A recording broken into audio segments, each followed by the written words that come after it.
I'm sorry, man. But how are you, man?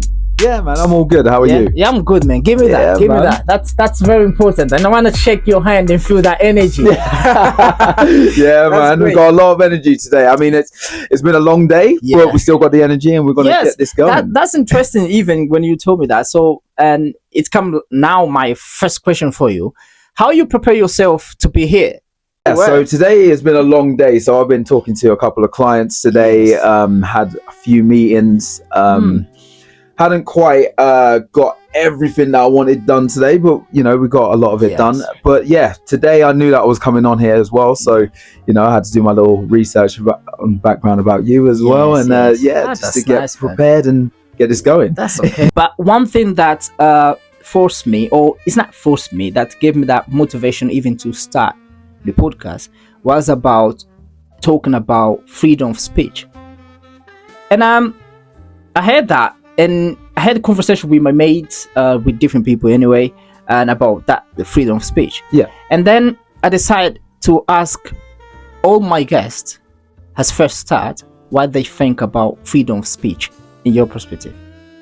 I think freedom of speech is important. I feel like everybody should have a right to say what they want to say, even if it's offensive or not. It's all about perspective, isn't it? Some people will take your words as offensive, some might not, some might actually understand what you're trying to say. I believe that everybody should be able to say what they want to say when they want to say it, and everyone has a right to have their own reaction to what you say as well. So yeah, freedom of speech for me is big, because I feel like a lot of people have been quiet, and a lot of people ain't been able to say what they want to say.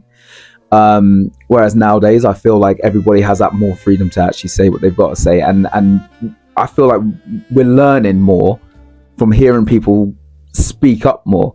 There's a lot more things that I've learned in life just by listening to people speak up more and being able to actually just say what they want to say without kind of holding back or sugarcoating anything. I kind of like the fact that you can just say what you want, and there's no consequence. There is, I mean, people still get negative comments about whatever they say, etc., but I genuinely feel like people should be allowed to say what they want to say, and everyone has their own version of what they think. Other people say yes, we have. Other people, they've been saying, Felix, come on, we don't have that. So how you see this? I think it's in the middle. I'm in the middle of it, because I think that people do have freedom of speech. People can say what they want when they want, but people do comment on your freedom of speech. You can say what you want to say, but not everyone will either agree or listen. So realistically, I'm dead in the middle. It's a touchy subject as well, isn't it? It's a tough subject. Yeah, it is. Because some people will say, yeah, we have freedom of speech, I can say whatever I want, but then other people will be like, no, actually I can't say what I want to say, because I know that I'll probably get something bad will come my way because of what I wanted to say. What is the best context that you can give me, the way I can know who's the person who sat down there in front of me? Oh, what's the best part about me? So I would say that I'm very, very hardworking. I'm proactive, very proactive. That's something that I've learned from being in the army.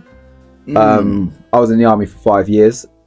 Something that I discovered was I'm very proactive. I like to get things done before, actually setting up to do something. I like to be mentally prepared, physically prepared. That's one of my strongest traits, I believe, is being proactive and getting stuff done in preparation for getting the next step. That's something that's stuck out to me a lot in the last 7-8 years. I'd say I've non-stop been that guy. I was in the army for 5 years. Then I was a prison officer for 2 years. That's dangerous. Very dangerous. So dangerous. So I was in a category A prison. So What is that? That's the highest category, so it's high security. Ooh. Yeah. So it's like murderers. So you were dealing with bad guys. The bad guys, yeah.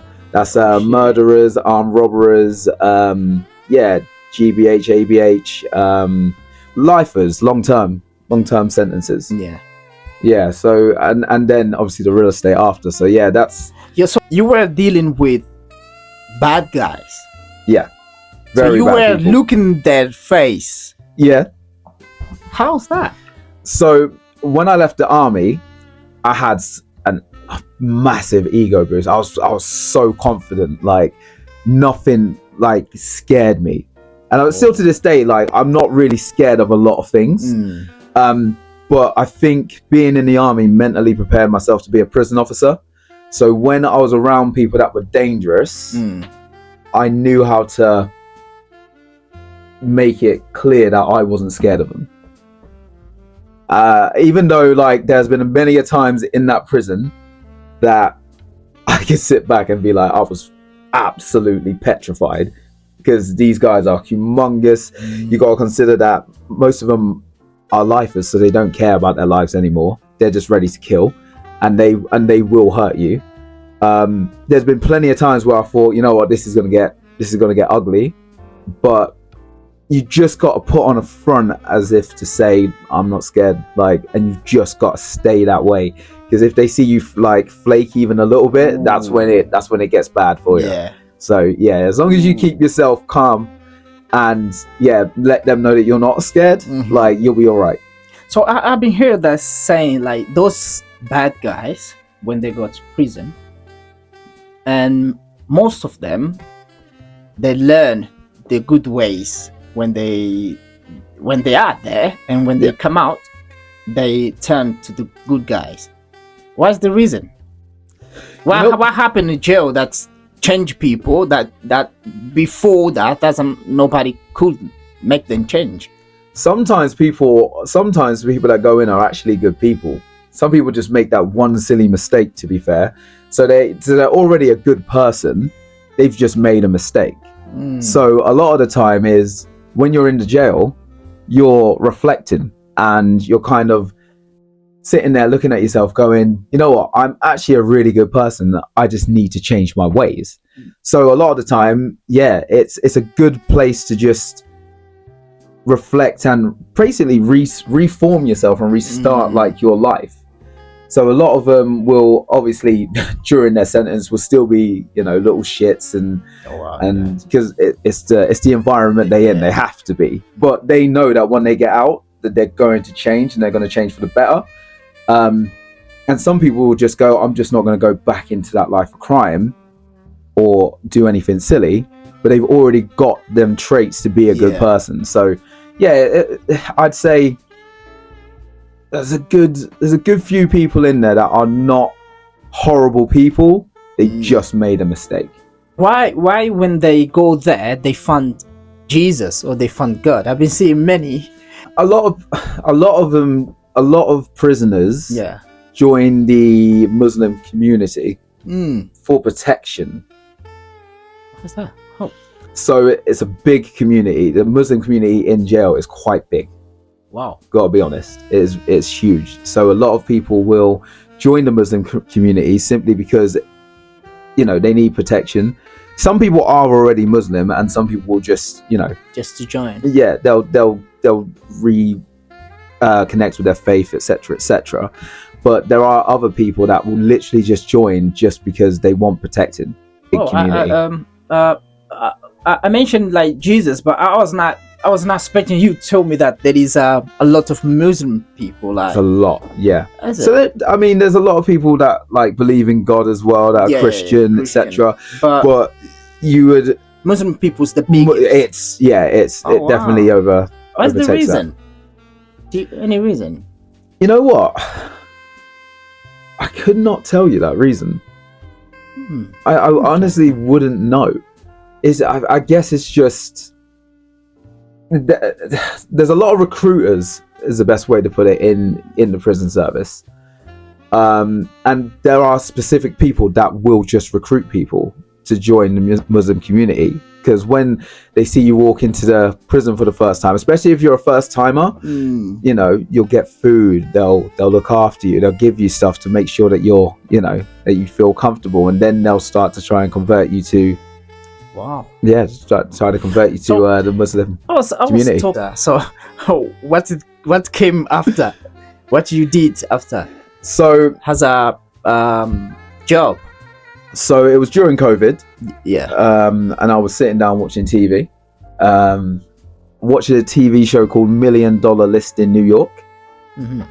It's a TV show about selling multi-million pound homes, right? Yes. So I was sat there watching it, and I was watching a guy named Ryan Serhant on the TV, and he literally he had the same personality as me, had the same energy as me. He was just crazy. Like, his mind is just so different. Like, he's thinking of things 24/7, like constantly thinking of different things to do, and that's me as well. And I just looked at him and I was like, wow, he's really successful. I bet I could do exactly what he's doing. And yeah, that's when I started diving into the world of real estate and looking at how I could jump in. And so what you did after? So okay, let me find where I have to go. So how did that start? So the first thing I did was I started applying online to like traditional estate agencies. So these are agents that are employed, not self-employed. Yeah. And I went to a certain interview with a certain estate agency, which I'm not going to name. Mm-hmm. And they asked me the question, how much do I reckon I'm going to make in my first year? And obviously I've been watching this TV show, and they're making like $250,000 in commission, etc., etc. So I was like, I've got to be realistic. I think in my first year I want to make around about £60,000-70,000.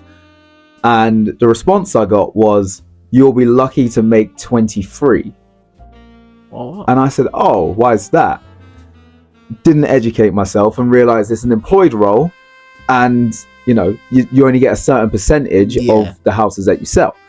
So I said, okay. So that's when I started looking out a little bit further and looking for like self-employed roles. So obviously the guy that I was watching on TV, Ryan Serhant, was a part of a group called Nest Seekers. So I reached out to every Nest Seeker agent in the UK, and one responded back. She was very nice. Still talk to her this day, Jennifer. Wow. Hello. That's great. And so basically she told me that I probably wasn't ready for Nest Seekers level, but if I joined another company, which I will not name, that like to get me started, basically I can get some experience from there, and then I can work my way up to get to the next spot. Yes. So that's what I did. I reached out to them. They gave me the opportunity, and that's how it all started. I literally joined in January 2021, and by February I had my first listing, and 48 hours later I sold it. So currently at the moment, I'm with a company called Luxury Property Partners, and we specialize in selling £1 million homes, £1 million plus homes. We do homes under £1 million, but our main criteria is £1 million plus homes.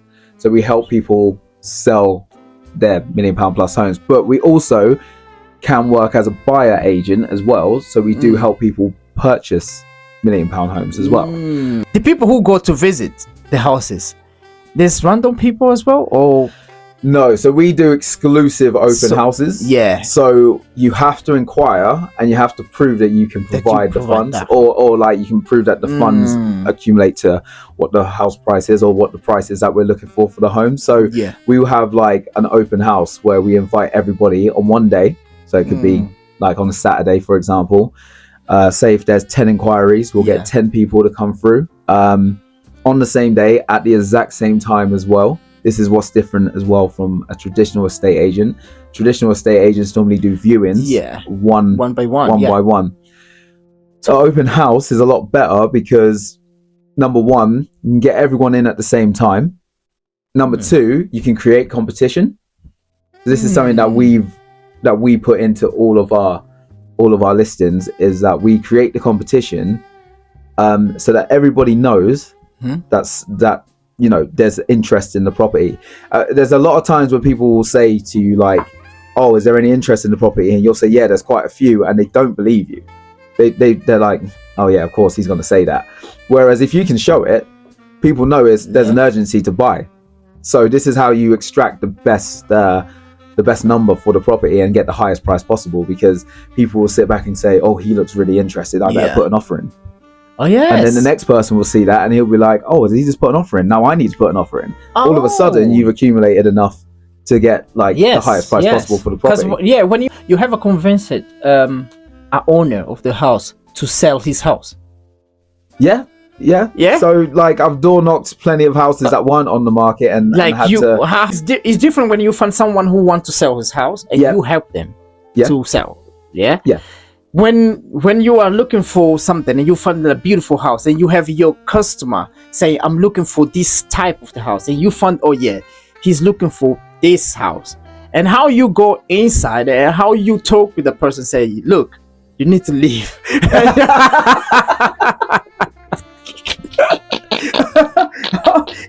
Yo, leave the house. You leave the house. You're gonna have money. Don't worry, we're paying you for it. But get out. But you need to get out. Normally, the buyer will give us a number and tell us basically what they're looking for, what their number is, and what area they want to live in. So what you'll do is what I do is I send letters out to people that fit the criteria. Then I will also knock on their doors and I'll explain to them, look, I've got a buyer who's looking to move into this area. Have you ever thought of like putting your house on the market, or have you ever thought of selling? And you'll get no's, you get a lot of no's, but there'll be that person that will say yes. And you'll say, fantastic, I've got somebody that wants to come through, would you be happy for me to do a private viewing? And that's basically how it starts. Like you get them through, you let them see the property, they'll tell you whether it matches what they want, or if it's something that they need to think about, or if it's just not for them. If it is obviously what they want, that's when the offer comes through. I mean, to be honest, Peterborough's known as like one of the worst cities in the UK. But it's very cheap here, so you can build houses on here, and people will buy because it's cheap. So I think that's the reason why you're always going to see developments happening in Peterborough, because number one, it's cheap, and number two, they know people will move here. How you see the future of real estate business? So at the minute, we've got a lot of traditional agents still around, like traditional agencies that are doing the traditional way. Sometimes it works, sometimes it doesn't. The self-employed role is slowly becoming a more popular option to go down. I still think it's got a few more years before it really takes over. I say another 5-6 years maybe before you start seeing a whole bunch of self-employed agents. At the moment, as I said, the market's a little bit dead. I believe that the market is going to definitely pick up in 2024. A lot of people are already starting to slowly come back in. Inquiries went really quiet over the last 3 months, but people are now starting to inquire again. So the buyers are starting to come back. So I reckon by 2024, you'll start seeing properties selling and buyers coming back. So that means you're going to sell more. Absolutely. So I have a question. Go for it. That's a random question. It's not about properties. What is life for you? Wow. You know what? Just being happy. I think a lot of people look at life as, I've got to do certain things in life, whether it makes me happy or not. If you get what I'm saying. So people will sit there and go, what is life? And they'll go, it's about working and then making a family and doing things that you have to do rather than things that you want to do. I always say that life itself should be about making you and yourself happy and doing the things that you want to do and to experience things, and as you say, like building a family and that's a difficult question because there's a lot of answers for that, to be fair. So let's go again. So tell me one person that is British and one person that's American, just to help you on the question, that you are proud of. 100% my mum. She's My mum is the British. She's Yeah. British. She is a hard worker. Yeah. She's done a lot for me. I would say that seeing her work ethic, seeing her struggle, but always figuring out a way and providing for the family. She took on my little brother. She adopted my little brother because at the time my aunt couldn't look after him, so he's technically my cousin, but obviously he's my little brother.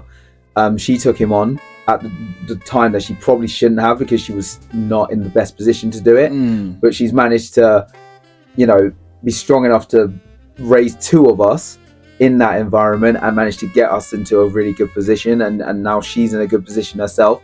Really good, strong black woman as well, which I love. I'd say that she's the biggest inspiration for me. So where's your father's on this thing that you were mentioning about how big is your mom and raising you guys? You didn't mention nothing that's apparently your dad was there. Yeah, my dad has been out of my life for a long time. We've only just started really rekindling again, I'd say in the last 2 years. He reached out, and you know, the fact that he reached out is the reason why I've given him the opportunity to, you know, try and mend this relationship. But yeah, realistically my dad wasn't around, to be fair, so it was just my mum. My mum was mum and dad basically. So yeah, that's why I say that, like, it's really cool to see her in that position and still be able to provide, even though she was by herself. Okay, so there is any American personality or person from your family that you proud of? You know what, my uncle Keith, shout out Uncle Keith, he's a really good guy. He was always an inspiration to me because he was so mysterious, because he was just so calm, cool, collected, knew how to have fun. He was like the life of the party when he was like out with his friends, but then when he's at home, he's like the man of the house, and he's really like he really showed that like he was in charge, if you know what I mean. Like, not like in a weird way, but like he was just a very like masculine man, and that's something that I liked about him. And he always used to teach me things, like the little things, because he knew that my dad wasn't around, so he knew that like obviously there were certain things that I needed to know, and I like the fact that he was willing to always give me that kind of advice or show me the way. Do you have kids? I don't know, so if you not that I know of. Yes, we never know. Of course, can happen. Would you send your kids to the army? Yes. I was out of control. I'll admit I was out of control when I was younger. Not like in a bad way, but I just was so easily distracted, couldn't really like focus on anything. But I think the discipline in the army is when I really started finding myself and discovering like me, and it helped me really focus and got me in a position where I could be like, right, I now need to be in control of my environment. It really matured me, to be honest. And I always say that the army can do that to people, but it can also break people. So it would depend on the personality of my child, realistically. If I feel like it would break him and it wouldn't actually benefit him, probably not. How you can see that he will break the person? There's certain people that you, on day one especially, that you can look at and you'll go, they won't last a week. Especially at basic training. You have the first 30 days at basic training where you can go through the training, and on day 30 they'll ask you if you want to stay or if you want to go. Oh wow. So I would always say for that, I would send them just, I'd allow them to for that 30 days, and I'd ask them that question: are you happy? Do you think you can handle this, etc., etc. If I can see that they're flaking and they really it's just something that's just not for them, then obviously I'd be like, leave. Why when you went to, you didn't come back on these 30 days? I started noticing the difference, I think, day 15. Day 15, I think halfway through the first the first week, I was crumbling, and I just wanted to go home. I was like, this is not for me. Week 2, it got harder, but for some reason I just kept going. So I was like, oh, well, like this is quite easy. And then the start of week 3 was when I said, oh no, I can focus on this. This is giving me a focus. Like, I've kind of noticed that things that I would give up on really quick, normally, I wasn't giving up on.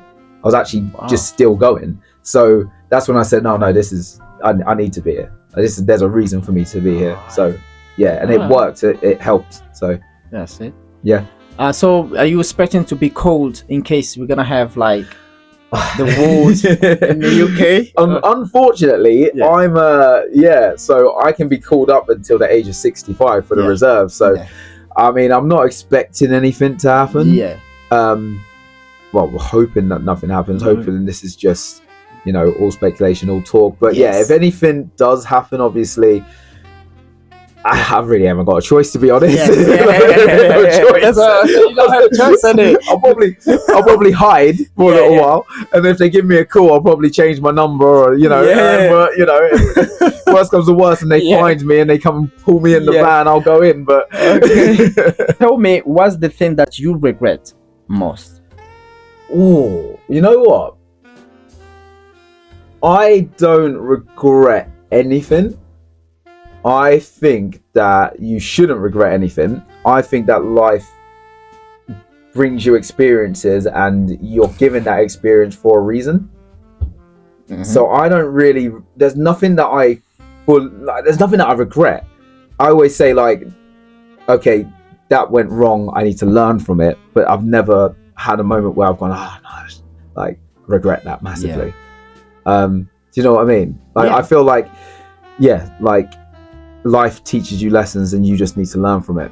You either need to not do it again, or So which age were you when you experienced the most sad moment in your life?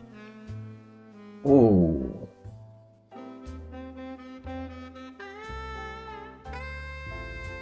Maybe must have been when I was like, probably last year. Wow. Probably last year. I was in a really bad place where I'd had a moment where I wasn't getting business. My relationship was on the rocks. I felt so alone, and I just had no one around that I could really talk to. And I think I was really, like, in a really bad space. There was times where I used to sit down in the car, and I used to think, actually, I don't even know what I'm going to do. Why am I even here? Like, who am I? Like, I don't even know why I'm doing this. And there was a lot of, like, I was in a depressive state for sure. I definitely didn't have the right mindset, and I was definitely in a place where I just wasn't feeling right. Crying a lot. I cried a lot. I'm not ashamed to say. What's the reason why it happened? I think it was because I was in a relationship that I wasn't happy with, and I just wanted out. But I thought it was a blip. So then I thought, well, maybe if I left, I'd probably ruin something that is just like a moment thing. And as I said, business wasn't going well. I think I went 4 months without even getting a listing, to be honest. And I started doubting myself and thinking, am I good enough for this? I didn't really talk to anybody. I just kind of suppressed everything. And I think it all just came out in a big emotion. And I just didn't know what to do with myself. And I think I just became quite depressed, to be fair, and was just not happy in myself, or like where I was, or what was going on around me. What are you learning from that time? What have I learned? I've learned to definitely speak up more, because I feel like suppressing it is just not healthy at all. I feel like at least it's dealing with the situation is one of the things that I would say. Deal with it head on. I've learned to talk to people now, like definitely talk to people, and just do things that make me happy and focus on things that I can control, because that was another thing that I wasn't doing. And I think, like, I use this line all the time now, is like, focus on the things you can control and let go of the things you can't. And there was a lot of things that were going on that I couldn't control, but I let it like be the focus of my mind. And I think that's what actually made it. So what is the thing that you believe that you control? My happiness. You can control your own happiness, right? You can control what's going on in your life, like the direction you want to go, for example. So there was a lot of things that like I was doing to not keep, it wasn't making me happy, if you know what I mean. And I wasn't addressing that. I was just going, just let it happen. Do you know what I mean? Like, but it would be in the front of my mind. Whereas now I'm very focused on, right, what can I do to make myself happy? Because without me being happy or without me being focused, I can't be the best version of myself, which means I can't do what I'm doing. Yeah. And I think that's something that I've now got control of. Still learning, because you're always learning. Yes, of course. But like, I feel like I've got a hold of that now. Yeah. Who's the first person that you call when you're in trouble? Now it would be my mum. Why? Because my mum's very good at listening and coming up with solutions. Like, she's one of them people that will say, okay, let me hear what you've got to say. Once I've said it, she'll go, right, so what are your options? And now she's making me think again. And I'm like, I get it. Like, I now need to think about what's the next step. And when I thought about that, she'll go, what's the best option? Okay, now I know what to do. Yes. My mum's the best person for that. You would like to know how you're gonna die or when? Oh Lord. Yeah, I want to know how. How? Yeah, I want to know how. 100%. It's more interesting. I don't want to know when. I just want it to creep up, but I want to know how. 100%. Like, am I just going to die by natural causes? Am I going to get shot? Am I going to get stabbed? Like, I want to know. Yeah, exactly. If you need to choose any type of property to define you, which one you're going to choose? Oh. You know what? Don't tell me bungalows. I'm short, but I'm not that short, alright? I know I'm small, but nah, you know what? Yeah. A Georgian house. So it's kind of old school. It's kind of like an old school home, like old school built, but you can make it modern inside. So I feel like I'm quite old school. Yeah. But I get the modern way. So like, I would say I'm a Georgian home. Like, home. Yeah. Okay. So the question that has been left for you is, would you change anything about yourself if you could? Yes. So I'm quite a passionate person, and sometimes I can't control my emotions. So like, I'm very like over the top, and especially like when it comes to like selling homes, etc. And sometimes I get a little bit too excited and a little bit energetic, or like sometimes if I'm angry, I can be like extra angry, if you know what I mean. Like, or if I'm, it might be ADHD, I don't know, but it might be ADHD, because even when like, if I'm on a roll, like sometimes it just keeps going and it keeps going and it keeps going and it keeps going, and I just can't stop and I can't control it. So it might be ADHD, but that's probably the one thing that I would say like I would change, like just being in control of the emotions a little bit more, because sometimes they just go, which is just terrible. Yeah. That's okay. So is there a certain like motto that you go by? The moral.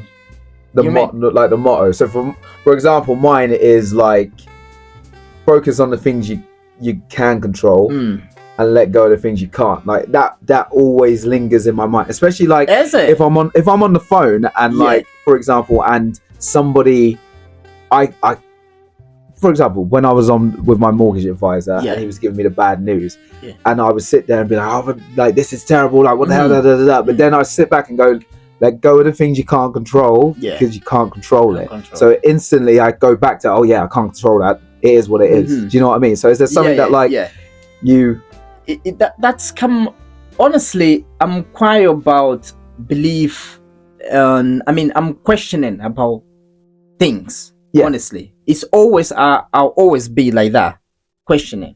So I don't think I have one that I'm go back to it Yeah. most, or they come out of my mind, but because I'm more to questioning. Yeah. Yeah, I Fair am to enough. the questioning. Yeah. Honestly, the way I am is more questioning. Yeah. So that's why this is perfect for you. Yeah. Do you believe there is a place there they call heaven, where we can live all together in harmony, peacefully, love, sharing everything nicely with all kind of people, and forever, for the eternity, no stop, happiness? Or you believe this, the world, the earth where we live in, the planet where we are, is the heaven, we just destroying it? Oh, that's a good question. Yeah. Wow. Yeah, you know what? I have a strange theory that when you die, you're instantly reincarnated, like into something. So for me, I would say this is probably the heaven and we're destroying it. Because as I said, I think when you die, you reincarnate. Because they always say that you see a white light just before you die. Yeah. But they also say you see a white light when you're birthed. Yeah. So like for me, I think that you just reincarnate into the next person. You just go on with the next life. Whereas, yeah, I'd say if you're going to base it off of that, we're already in heaven and we're probably destroying it. Yeah. This is our heaven. Yeah. And unfortunately, not everybody wants to partake in the love and the harmony and being one and being together. It's just something that we just can't do. Yeah. It's tough, actually. That's a good question. I like that. But anyway, but anyway, I still think the way you think. Yeah. Honestly, of course, I'm always questioning, but I'll still think the way you think. So it's like, man, because the way I was asking you before about life, what is life? Of course, even with that one, coming to this one, think, man, this could be the heaven. Yeah. But absolutely. I think we can handle it too, and nothing come in mind or even my heart saying, stay down, chill out, there will be better place. Nothing. Honestly, nothing. I don't have that in mind. That's why I'm always questioning. Yeah.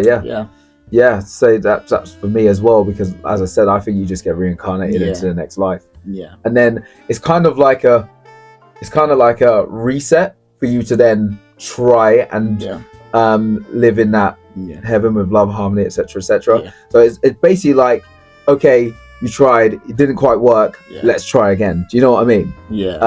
That's how I look at it.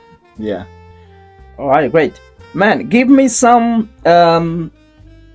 tips for my listeners or my internauters, whatever, recommendations that you would like to recommend. Anything like books, music, TV shows, anything that so can be one of those.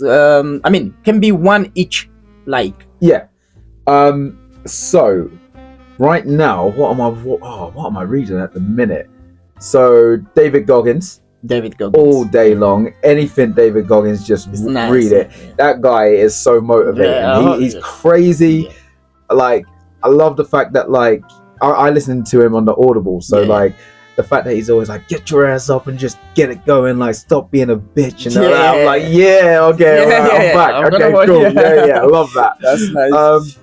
TV show wise, I love just watching properties being sold. So for me, it would be stuff like Selling Sunset, $1 Million Listing, New York, LA, anything like that.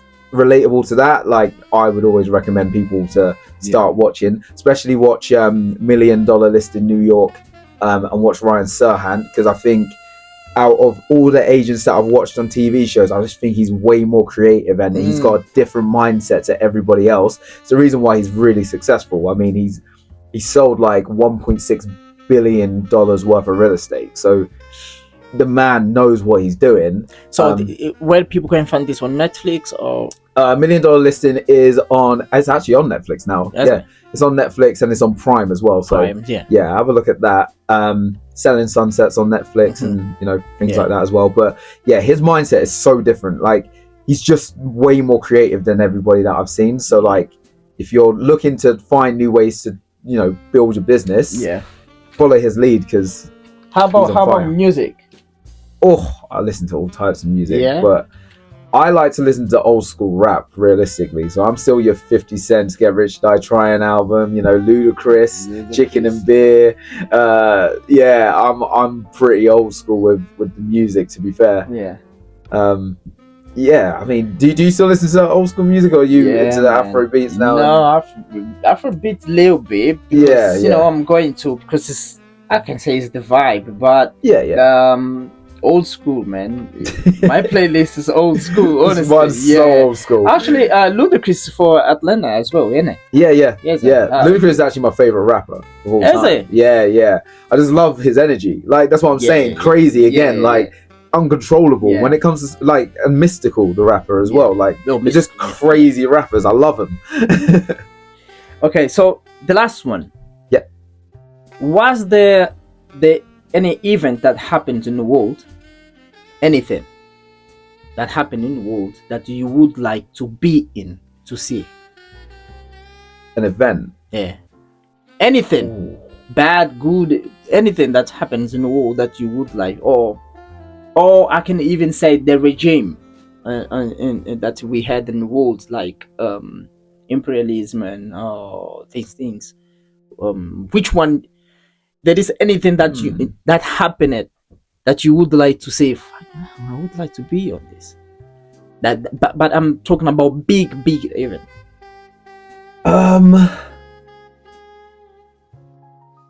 Yeah, I've you know what? Like, when I was younger, and I used to play football, I always wanted to be in a World Cup final.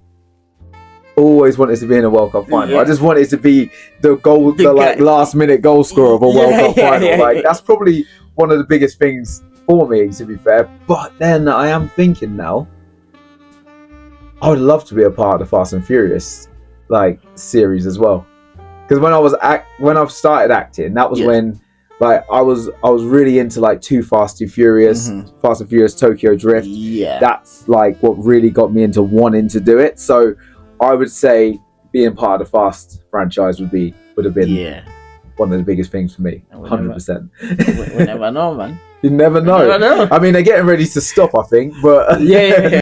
Okay, so to close, normally I'm asking like my guests to leave a message to the world, but I'm gonna do different with you now. Okay. I'm gonna ask you to leave a message to Terrell, but not to the young Terrell, but to the future. Okay. I want to say to him that the journey was gonna be rough, and you knew that, but look where you've gotten now, and you should be proud of yourself, because you have worked your butt off to get to this position. That's the best way. That's I like that. I like that. So, man, thanks so much for having me here.